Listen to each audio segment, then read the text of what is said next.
미국 상업용 부동산을 중심으로 위험 신호가 나타나면서 대체 투자를 한 기관들 발등에 불이 떨어졌습니다.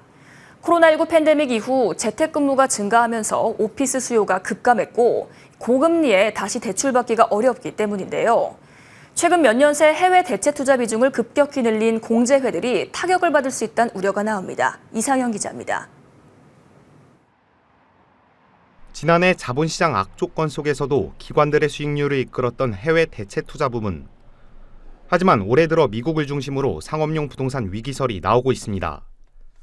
제닛 옐런 미국 재무부 장관은 지난 7일 상업부동산과 관련해 문제들이 발생할 것 같다며 은행들이 구조조정을 폭넓게 준비하고 있고 앞으로 있을 어려움에 대비하는 것 같다고 경고했습니다.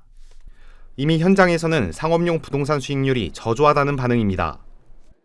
미국을 중심으로 오피스 수요가 축소되면서 이제 해외 부동산 에쿼티 투자에 대한 리스크가 좀 높아져서 해외 부동산 투자가 좀 줄고 있고 요새 금리가 높아져가지고 이제 리파이낸싱을 하려면 은행들도 좀 부담을 느끼고 있고 이런 상황에서 최근 몇 년간 해외 대체 투자 부문 비중을 급격히 늘린 공제회들이 직격탄에 맞을 수 있다는 우려가 나오고 있습니다.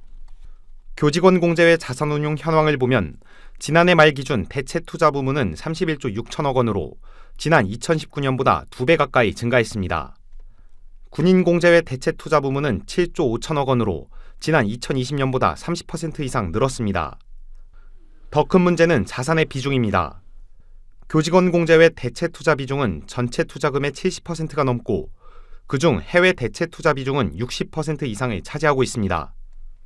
군인 공제에는 전체 투자금의 절반 이상이 대체 투자 부문입니다. 일반적으로 연기금은 국가재정법 제79조에 따라 대체 투자 비중을 전체 투자금의 일정 비중으로 유지해야 합니다. 하지만 공제회는 내규를 제외하고 따르는 요건이 없어 일부 자산에 치우쳐도 문제가 되지 않습니다. 저희가 중위험 중수익을 좀 추구하다 보니까 연기금보다는 사실 공제들이 사실은 좀 대체 투자 비율이 높거든요.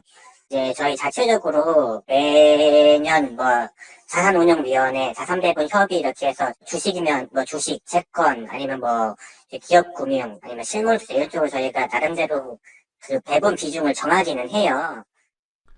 미국 상업용 부동산 위기 속에서 공제회들이 리스크 관리를 통해 수익률 방어에 성공할 수 있을지 관계자의 관심이 모이고 있습니다. 머니투데이 방송 이상현입니다.